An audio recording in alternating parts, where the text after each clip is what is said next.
Muchos hombres creen que los sistemas, los gobiernos o las élites los mantienen pobres por casualidad, por incompetencia o por mala suerte histórica. Creen que la pobreza es un error del sistema y que en algún punto alguien vendrá a corregirlo. Pero yo, Brian Tracy, he aprendido que esa creencia es exactamente lo que mantiene a los hombres atrapados.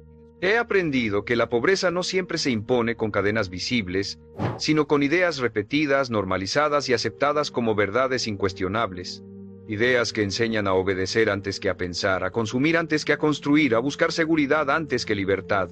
El discurso más efectivo no es el que oprime con fuerza, es el que convence a los hombres de que su lugar es abajo, de que aspirar más es peligroso y de que cuestionar el sistema es ingenuo. Y cuando un hombre entiende que la pobreza más profunda no es económica sino mental, deja de escuchar discursos diseñados para mantenerlo pequeño y empieza a pensar, decidir y actuar como alguien que no acepta límites impuestos.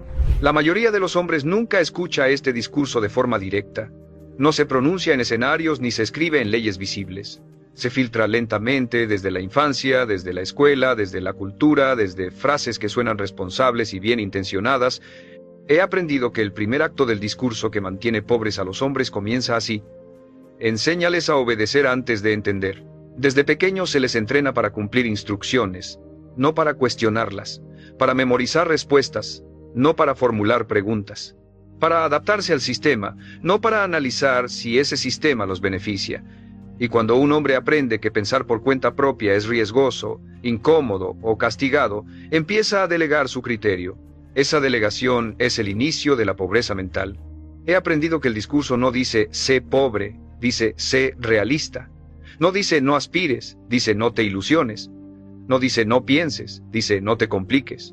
Y esas frases, repetidas durante años, crean hombres que se autorregulan hacia abajo, que se censuran antes de intentar, que descartan posibilidades antes de explorarlas. No porque no puedan, sino porque aprendieron que no deben. Aquí aparece una verdad incómoda. El sistema no necesita oprimir a quien se autolimita. He aprendido que el hombre que cree que su función es solo cumplir, consumir y repetir nunca se convierte en una amenaza. No cuestiona salarios, no cuestiona estructuras, no cuestiona por qué trabaja tanto para quedarse siempre igual. Agradece lo poco, teme perderlo y llama madurez a la resignación. Este primer acto del discurso mantiene pobres a los hombres enseñándoles a confundir seguridad con progreso. He aprendido que se glorifica el ingreso estable aunque no crezca, el trabajo seguro aunque no construya nada propio, la rutina predecible aunque mate el potencial. Y cualquier intento de salir de ese molde se etiqueta como irresponsable, arrogante o peligroso. He aprendido que al hombre se le repite una idea clave: no arriesgues lo poco que tienes por algo incierto, y esa frase, aunque suene prudente, es una trampa. Porque nunca cuestiona por qué solo tienes poco.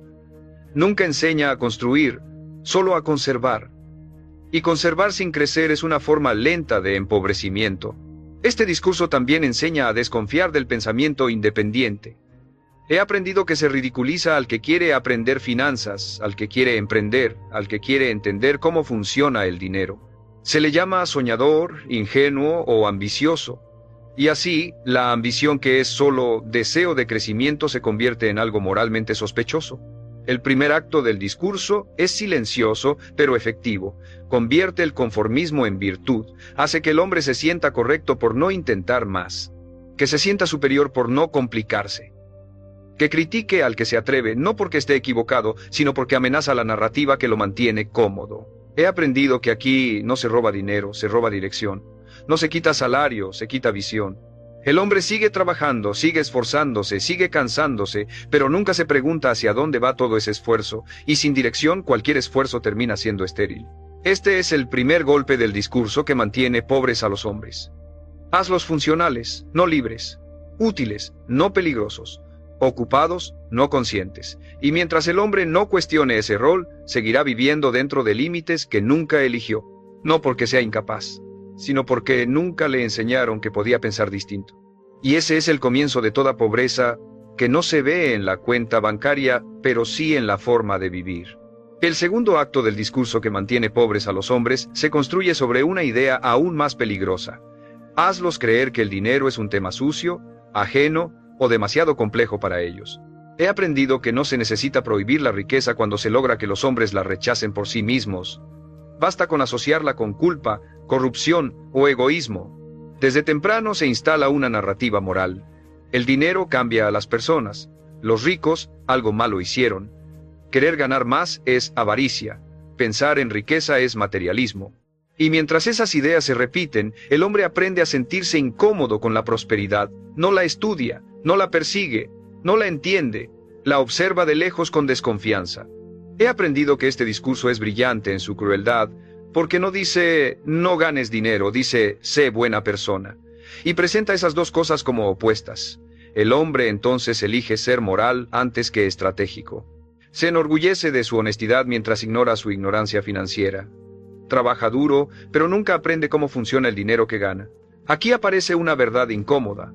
No entender el dinero no te hace noble, te hace dependiente. He aprendido que el hombre que no comprende cómo se genera, se multiplica y se protege el dinero siempre estará subordinado a quien sí lo entiende.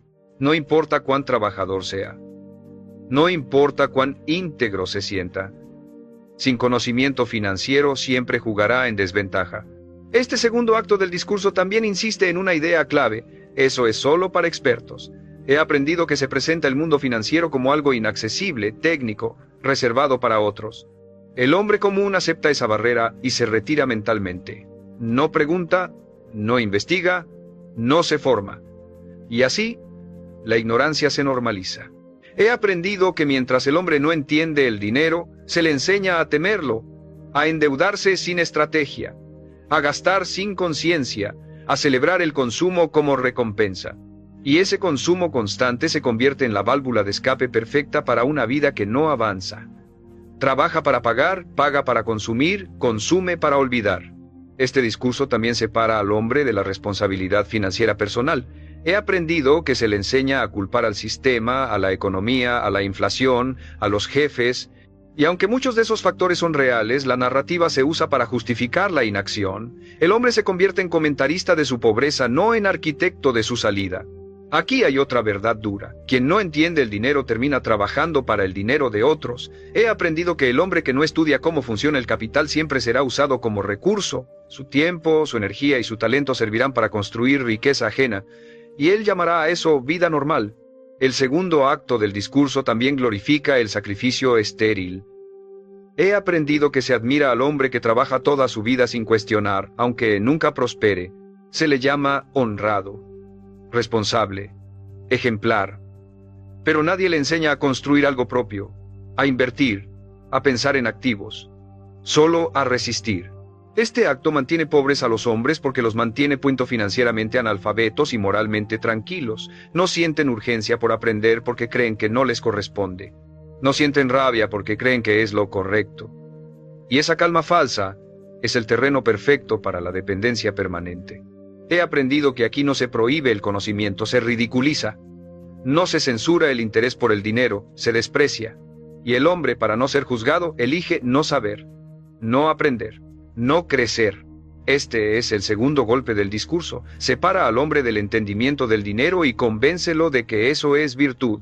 Mientras tanto, otros decidirán por él cómo vive, cuánto vale su tiempo y qué tan lejos puede llegar. No porque no pueda aprender, sino porque aprendió que no debía hacerlo. Y esa ignorancia aceptada es una de las formas más eficaces de pobreza que existen. El tercer acto del discurso que mantiene pobres a los hombres se apoya en una estrategia aún más sutil. Enséñales a competir entre ellos por migajas en lugar de cuestionar la estructura completa. He aprendido que cuando los hombres pelean entre sí por reconocimiento, estatus o pequeños ascensos, dejan de mirar quién diseñó el juego y por qué las recompensas siempre son tan limitadas. Desde temprano se les inculca la idea de que el éxito es escaso, que solo hay pocos lugares arriba, que hay que ganarle al de al lado. He aprendido que esta mentalidad convierte a los hombres en rivales permanentes, no en aliados estratégicos. En lugar de compartir conocimiento, lo esconden. En lugar de construir juntos, compiten por aprobación. Y mientras compiten, nadie cuestiona las reglas. Aquí aparece una verdad incómoda. La división entre los hombres es una de las herramientas más efectivas para mantenerlos débiles. He aprendido que cuando el hombre está ocupado comparándose, envidiando o justificándose frente a otros, pierde energía mental que podría usar para pensar en grande. Se enfoca en demostrar que es mejor que, no en preguntarse si el juego mismo vale la pena. Este tercer acto también introduce una narrativa peligrosa. Si no llegas es porque no te esforzaste lo suficiente. He aprendido que esta idea suena motivadora, pero es incompleta, porque ignora deliberadamente las reglas del sistema. El hombre se culpa a sí mismo por no avanzar, se exige más, se cansa más, y nunca se pregunta si el modelo que sigue permite realmente crecer. He aprendido que este discurso convierte la frustración estructural en culpa individual. El hombre piensa que el problema es él, no el entorno. Y al pensar eso, se aísla, no se organiza, no busca alternativas, no construye redes, solo aprieta los dientes y sigue. Esa resiliencia mal dirigida es funcional para el sistema, pero destructiva para el individuo. Este acto también glorifica el mérito sin explicar el contexto. He aprendido que se celebra al que logra salir, pero se oculta cómo lo hizo, qué ventajas tuvo o qué decisiones estructurales tomó. Así, el éxito parece una lotería moral, y el que no gana se siente defectuoso, no mal informado. Aquí hay otra verdad dura. Cuando los hombres compiten por validación, nadie compite por libertad. He aprendido que el sistema prefiere hombres agotados, demostrando valor a hombres tranquilos construyendo poder. Porque el poder cuestiona, la validación distrae, y la distracción es una forma elegante de control. Este tercer acto también normaliza la comparación constante. He aprendido que el hombre mide su vida no por su progreso real, sino por cómo se ve frente a otros. Si está mejor que algunos, se calma. Si está peor que otros, se deprime. En ambos casos pierde foco. Vive reaccionando a referencias externas en lugar de construir una dirección propia. He aprendido que la competencia constante fragmenta, impide la cooperación profunda, impide el intercambio honesto de estrategias. Impide que los hombres se sienten a hablar de dinero, de sistemas, de estructuras reales, porque hacerlo sería presumir o quejarse. Así, el silencio se vuelve norma y la ignorancia colectiva se mantiene. Este acto mantiene pobres a los hombres porque los mantiene por ser divididos, culpables y ocupados probándose a sí mismos. No necesitan cadenas cuando se vigilan entre ellos. No necesitan censura cuando se atacan mutuamente. El sistema solo observa mientras los hombres se desgastan compitiendo dentro de un juego que no controla. He aprendido que aquí no se prohíbe la unión, se desincentiva, no se impide la cooperación, se ridiculiza. Se enseña que cada uno debe ver por sí mismo, pero sin herramientas reales para hacerlo. Y así, el hombre queda solo frente a un sistema mucho más grande que él. Este es el tercer golpe del discurso. Hazlos competir por poco para que nunca piensen en crear mucho. Mientras estén enfrentados entre sí, nadie mirará hacia arriba ni hacia afuera. Nadie preguntará quién se beneficia realmente del esfuerzo colectivo. No porque los hombres no puedan organizarse, sino porque aprendieron a verse como obstáculos unos para otros. Y esa división permanente es una de las formas más efectivas de mantenerlos exactamente donde están. El cuarto acto del discurso que mantiene pobres a los hombres se apoya en una idea profundamente paralizante. Hazlos creer que el tiempo resolverá lo que la acción evita. He aprendido que cuando un hombre confía en que, con los años todo mejora, baja la urgencia de decidir, se tranquiliza, se adapta, pospone. Y esa postergación constante es una de las formas más eficaces de empobrecimiento silencioso. Desde jóvenes se les repite que todo llega a su tiempo, que hay que tener paciencia, que no hay prisa. He aprendido que aunque la paciencia es una virtud real, aquí se usa como anestesia, no para construir a largo plazo, sino para justificar la inacción presente. El hombre aprende a tolerar condiciones mediocres creyendo que el simple paso del tiempo las transformará. Aquí aparece una verdad incómoda. El tiempo no mejora nada por sí solo amplifica lo que ya estás haciendo. He aprendido que si un hombre no construye, el tiempo lo desgasta. Si no decide, el tiempo decide por él. Si no invierte en aprender, el tiempo vuelve obsoleta su capacidad. Pero el discurso le dice lo contrario: espera, aguanta, no te precipites. Este cuarto acto también introduce una narrativa peligrosa. Todavía eres joven o aún tienes tiempo. He aprendido que esa frase, repetida sin contexto, es una trampa. Porque cada vez que se usa, se aplaza una decisión importante. El hombre se convence de que mañana será mejor momento para actuar. Y así, los años pasan sin estructura, sin activos, sin dirección clara. He aprendido que el sistema no necesita que el hombre fracase rápido. Le conviene que fracase lento, que se desgaste poco a poco, que llegue a cierta edad con demasiadas responsabilidades y muy poco margen para arriesgar. Entonces ya no cuestiona nada. Defiende el sistema porque salir de él sería demasiado costoso. Aquí hay otra verdad dura. La paciencia sin estrategia es resignación elegante. He aprendido que el hombre paciente que no construye nada mientras espera no está siendo prudente, está siendo pasivo. Y la pasividad prolongada no construye libertad, construye dependencia. Este acto del discurso también romantiza el sacrificio prolongado sin resultado. He aprendido que se admira al hombre que aguantó toda la vida aunque nunca haya prosperado. Se le llama fuerte, se le llama ejemplo. Pero nadie pregunta si esa vida pudo haber sido distinta con decisiones tomadas a tiempo. El sacrificio se vuelve una medalla que tapa la falta de estructura. He aprendido que al hombre se le enseña a temer el movimiento temprano, a desconfiar de cambiar de rumbo, a creer que intentar algo distinto es irresponsable. Y mientras tanto se le empuja a aceptar cambios impuestos, recortes, inflación, más horas, menos poder adquisitivo. Esos sí son inevitables. Los cambios que podrían liberarlo, no.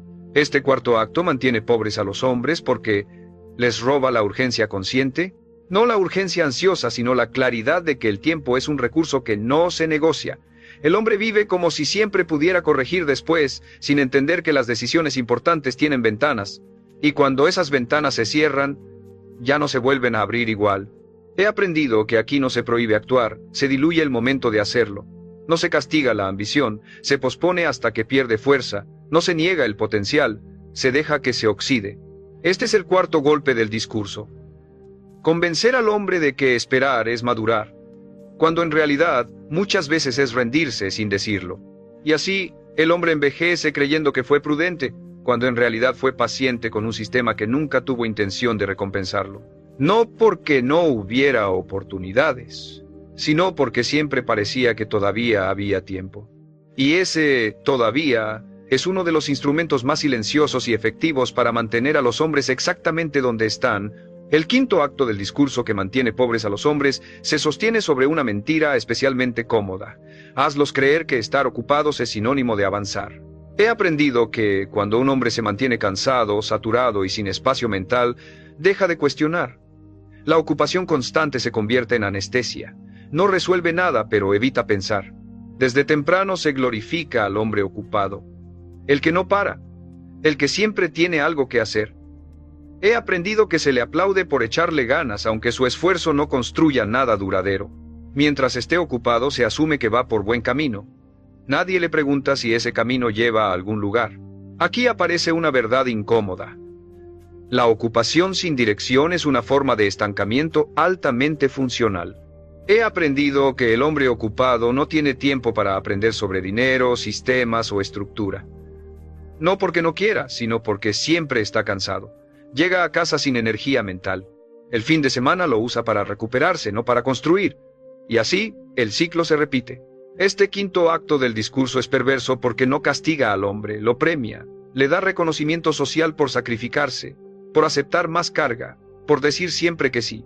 Y mientras más ocupado está, menos peligro representa. No piensa en cambiar el sistema porque apenas puede sobrevivir dentro de él.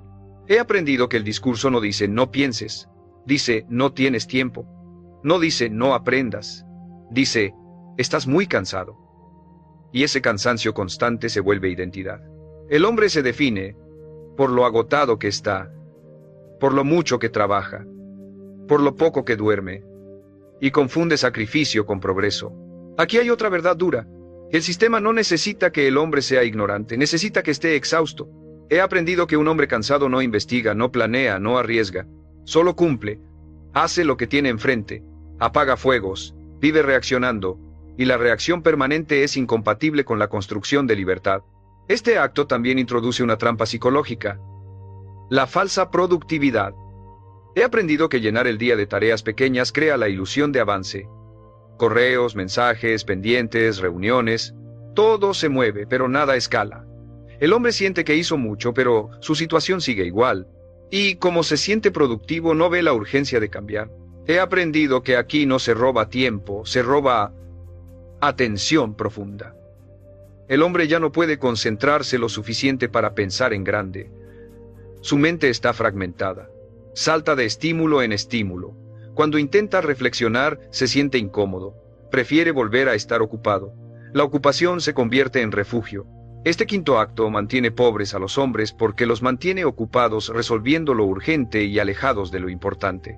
Nunca llegan al punto donde pueden diseñar, estructurar o decidir con calma. Siempre están corriendo detrás del siguiente pendiente. Y esa carrera no tiene meta, solo continuidad.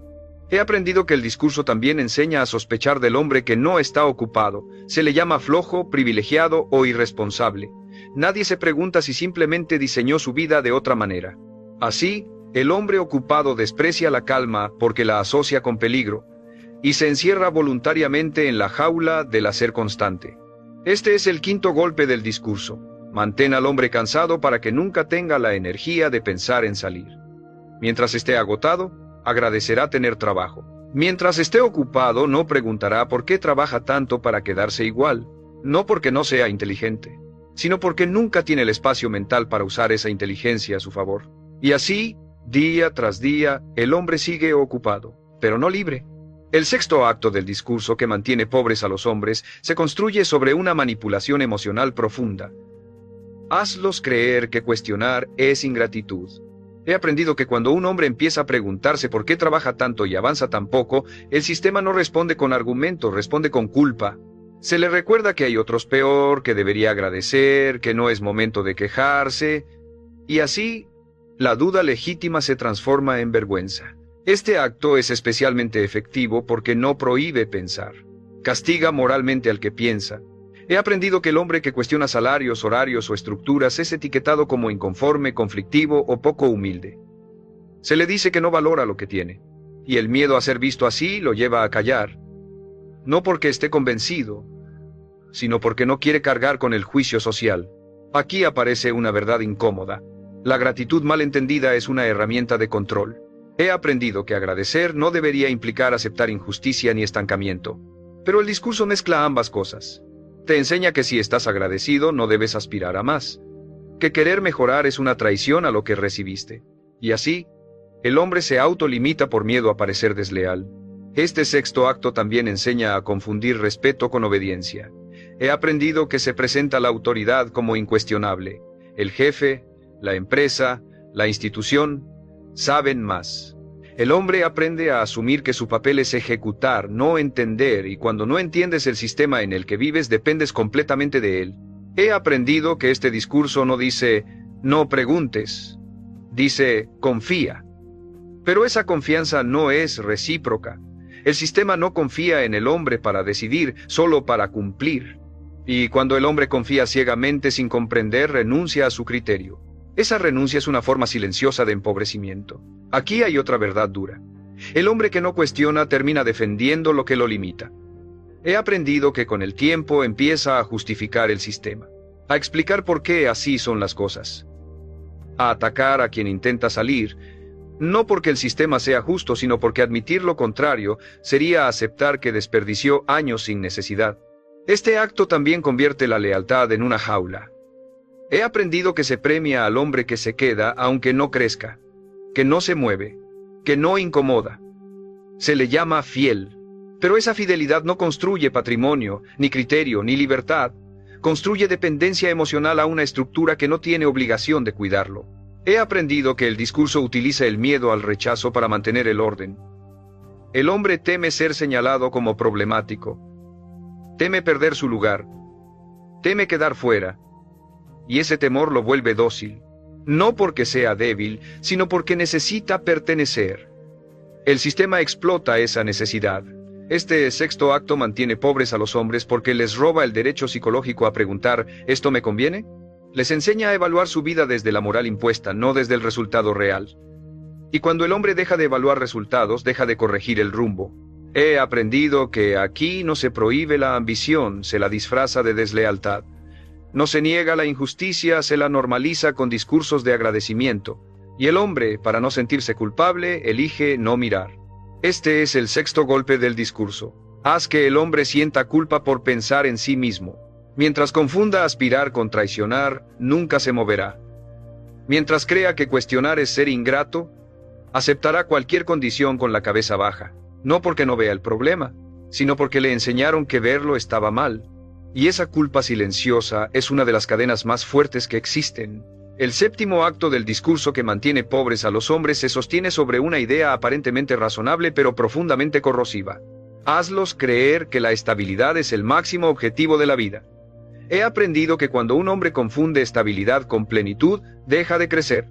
No porque no pueda, sino porque cree que moverse es peligroso, y el miedo al movimiento es una de las formas más eficaces de inmovilización. Desde temprano se instala la narrativa de no arriesgues lo que tienes. Se glorifica la estabilidad como si fuera el punto final del desarrollo humano. He aprendido que se presenta como madurez, como responsabilidad, como sensatez. Y aunque la estabilidad es valiosa, convertirla en destino mata cualquier posibilidad de expansión. El hombre deja de preguntarse si su vida mejora y empieza a preguntarse solo si aguanta. Aquí aparece una verdad incómoda. La estabilidad sin crecimiento es estancamiento disfrazado. He aprendido que el hombre estable pero estancado aprende a defender su jaula. No porque la ame, sino porque salir de ella implicaría enfrentar incertidumbre, y la incertidumbre, en este discurso, se presenta como imprudencia, no como oportunidad. Este acto es especialmente efectivo porque utiliza el miedo a perder. El hombre no piensa en lo que podría construir, piensa en lo que podría perder. Y ese enfoque cambia todas las decisiones. Elige lo conocido aunque lo desgaste, prefiere lo seguro aunque lo limite. Se queda donde está, no porque sea feliz, sino porque teme no sobrevivir fuera.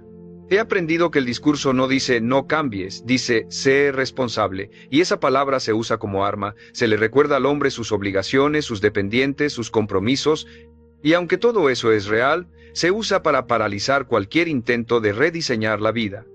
La responsabilidad se convierte en excusa para la resignación permanente. Aquí hay otra verdad dura. Un hombre puede ser estable y aún así estar empobrecido en posibilidades. He aprendido que muchos hombres logran pagar cuentas, cumplir horarios y mantener una rutina, pero no construyen nada que crezca. No acumulan activos, no desarrollan palancas, no expanden su criterio. Viven estables pero atrapados en el mismo punto durante décadas.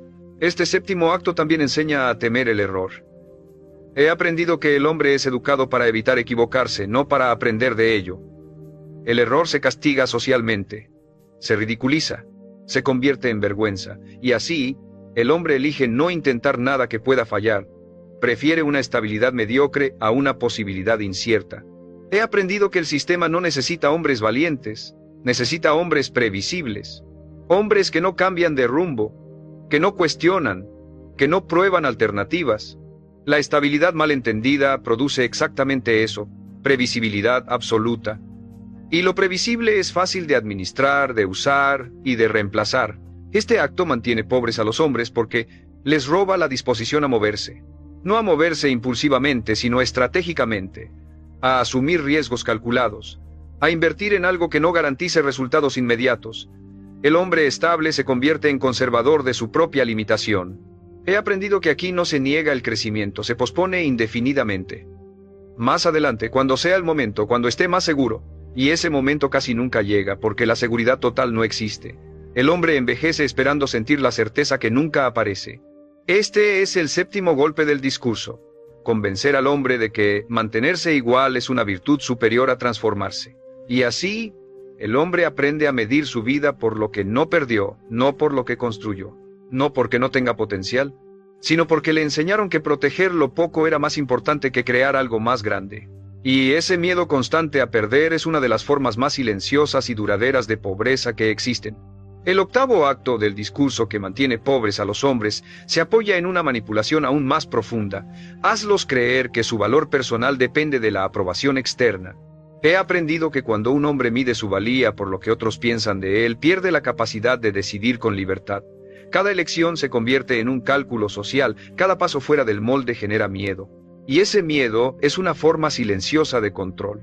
Desde jóvenes se les entrena para buscar aprobación, buenas calificaciones, reconocimiento del jefe, validación del entorno, aceptación del grupo. He aprendido que el hombre aprende a actuar no desde criterio propio, sino desde expectativa ajena. Hace lo que se espera, no lo que conviene. Y cuando ese patrón se consolida, pensar distinto se siente peligroso, incluso cuando es necesario. Aquí aparece una verdad incómoda. El hombre que necesita aprobación no puede construir poder. He aprendido que toda estructura que desafía el statu quo incomoda a alguien. Toda decisión que rompe el molde genera críticas. Y si tu estabilidad emocional depende de gustar, de encajar o de no incomodar, jamás sostendrás un camino propio el tiempo suficiente para que dé frutos. Este acto es especialmente efectivo porque no se presenta como control, se presenta como educación emocional. Sé humilde, no presumas, no te creas más que otros. He aprendido que esas frases, aunque pueden tener sentido en contextos sanos, aquí se usan para aplastar la ambición legítima. El hombre aprende a reducirse para no destacar, a callar para no incomodar, a limitarse para no ser juzgado. He aprendido que el discurso castiga socialmente al que piensa distinto. Se le etiqueta como arrogante, frío, ambicioso, insensible. Y el hombre, para no cargar con esas etiquetas, elige la mediocridad aceptable. Prefiere ser aprobado que ser libre. Prefiere ser querido que ser efectivo. Y ese intercambio tiene un costo enorme a largo plazo. Aquí hay otra verdad dura. La aprobación es una droga que se vuelve más cara con el tiempo. He aprendido que mientras más dependes de ella, más concesiones haces. Ajustas tu discurso. Moderas tus decisiones. Diluyes tus objetivos. Hasta que un día ya no sabes qué querías originalmente, solo sabes cómo no molestar a nadie. Este octavo acto también mantiene pobres a los hombres porque los vuelve reactivos. He aprendido que el hombre que vive pendiente de la opinión ajena reacciona constantemente, cambia de rumbo ante la crítica, se frena ante la burla, se acelera ante el aplauso. Y esa inestabilidad emocional es incompatible con la construcción de cualquier cosa grande y duradera. He aprendido que los hombres que construyen libertad real siempre atraviesan una etapa de incomprensión. Nadie entiende del todo lo que hacen, muchos lo critican, algunos se burlan. Y si el hombre no está preparado para soportar esa fricción social, abandona antes de ver resultados, no porque el camino sea incorrecto, sino porque el costo emocional es alto. Este acto también enseña a confundir autoestima con reputación. He aprendido que el hombre empieza a sentirse bien solo cuando es validado externamente, y cuando esa validación falta, se siente perdido. El sistema se beneficia de hombres que no se sostienen internamente porque son más fáciles de dirigir, de presionar y de moldear. El octavo acto mantiene pobres a los hombres porque les roba la autonomía emocional necesaria para sostener decisiones impopulares. Y sin esa autonomía, cualquier intento de salir del molde se corta temprano. El hombre vuelve a lo conocido no porque sea mejor, sino porque es socialmente seguro. He aprendido que aquí no se prohíbe pensar distinto, se castiga socialmente al que lo hace. No se censura la ambición, se ridiculiza. Y el hombre, para evitar el dolor del rechazo, se autocorrige antes de intentarlo. Este es el octavo golpe del discurso. Haz que el hombre tema más al juicio que a la mediocridad. Mientras ese miedo exista, siempre elegirá caminos aceptables en lugar de caminos verdaderos. No porque no tenga ideas, sino porque le enseñaron que destacar tiene un precio social demasiado alto. Y ese miedo al juicio, sostenido durante años, es una de las formas más eficaces de mantener a los hombres exactamente donde están, sin necesidad de cadenas visibles. El noveno acto del discurso que mantiene pobres a los hombres se consolida cuando se les convence de algo definitivo. Hazlos creer que ya es demasiado tarde para cambiar. He aprendido que este mensaje no se lanza de golpe, se introduce lentamente conforme pasan los años, conforme se acumulan responsabilidades, conforme el cansancio se vuelve crónico. El hombre empieza a pensar que el margen se cerró, que las oportunidades ya pasaron, que ahora solo queda aguantar. Este acto es devastador porque mata la voluntad sin necesidad de confrontarla. He aprendido que no hace falta prohibir el cambio cuando el hombre cree que el cambio ya no es posible. Se repite la idea de que a esta edad ya no, que con estas obligaciones no se puede, que eso es para jóvenes. Y el hombre, al aceptarlo, renuncia internamente a cualquier proyecto que implique transformación real. Aquí aparece una verdad incómoda. La edad no limita tanto como la narrativa que acepta sobre ella. He aprendido que muchos hombres podrían rediseñar su vida con decisiones estratégicas, pero no lo intentan porque creen que el costo es demasiado alto. No evalúan escenarios, no calculan alternativas, no prueban rutas, se rinden antes de pensar. Este noveno acto también explota el peso de las responsabilidades. He aprendido que se le recuerda al hombre todo lo que perdería si se mueve. Estabilidad, aceptación, rutina, seguridad aparente. Nunca se le muestra lo que ya está perdiendo por no moverse. Tiempo, energía, crecimiento, dignidad.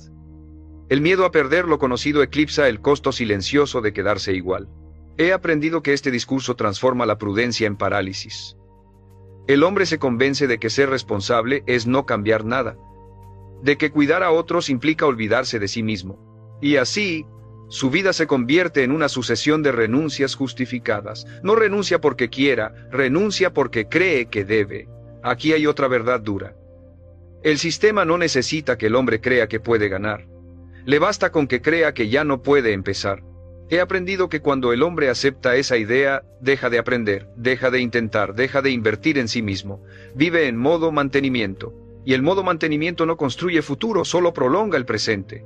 Este acto también enseña a romantizar el pasado. He aprendido que el hombre mira atrás y piensa, antes sí, si hubiera sabido, si hubiera tenido. Esa nostalgia se convierte en excusa. El pasado se vuelve refugio emocional y el presente un castigo inevitable. Y mientras el hombre vive mirando atrás, el tiempo sigue avanzando sin él. He aprendido que el discurso no dice no cambies, dice ya cambiaste suficiente. No dice ríndete, dice sé realista. Y esa supuesta realidad está diseñada para que el hombre no vuelva a intentar nada que pueda alterar el orden. Se le convence de que la ambición tardía es ridícula, peligrosa o egoísta. Este noveno acto mantiene pobres a los hombres porque les roba el futuro psicológico. Aunque el cuerpo siga ahí, la mente deja de proyectarse. Y un hombre sin proyección vive apagando el día, no construyendo el mañana. Cumple, resiste, envejece, pero no avanza. He aprendido que aquí no se mata la esperanza de golpe, se la desgasta, se la ridiculiza, se la pospone, hasta que el hombre deja de hablar de lo que quiere y solo habla de lo que toca. Y cuando la vida se convierte en lo que toca, la libertad ya no es una opción mental. Este es el noveno golpe del discurso. Convencer al hombre de que su historia ya está escrita, que ya eligió, que ya no hay margen. Y así, el hombre se convierte en guardián de su propia renuncia. No porque no tenga capacidad, sino porque le enseñaron que intentar de nuevo sería irresponsable. Y esa resignación madura, socialmente aceptada y silenciosa, es una de las formas más profundas y duraderas de pobreza que existen. El décimo y último acto del discurso que mantiene pobres a los hombres se cierra con una idea final, devastadora y silenciosa. Hazlos creer que nada de esto es su responsabilidad personal. He aprendido que cuando un hombre acepta que su situación es producto exclusivo del sistema, del gobierno, del mercado o de la suerte, pierde el último espacio de poder que le quedaba, la capacidad de decidir cómo responde. Este acto es el más peligroso porque se disfraza de conciencia social. He aprendido que se le dice al hombre que todo está arreglado, que todo está corrupto, que todo está perdido, y aunque muchas estructuras tienen fallas reales, el mensaje final no es informativo, es paralizante. El hombre entiende el problema, pero se siente impotente frente a él, y la impotencia sostenida mata cualquier intento de acción. Aquí aparece una verdad incómoda. Culpar al sistema puede ser correcto, pero quedarse ahí es rendirse. He aprendido que el discurso no necesita que el hombre ignore la injusticia, le basta con que crea que no hay nada que hacer, que cualquier esfuerzo individual es inútil, que pensar en alternativas es ingenuo, y así, la crítica se vuelve excusa para la inacción.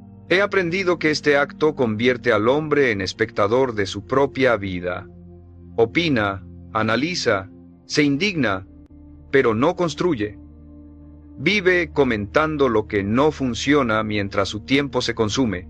El sistema no teme al hombre crítico, teme al hombre que actúa con criterio propio. Por eso el discurso permite la queja, pero desalienta la acción. Aquí hay otra verdad dura. Cuando el hombre cree que nada depende de él, deja de exigirse. He aprendido que baja sus estándares internos. Justifica decisiones mediocres porque, igual, nada cambia. Tolera una vida pequeña porque no vale la pena luchar. Y esa renuncia interna es el triunfo final del discurso. Este décimo acto también enseña a confundir responsabilidad con culpa.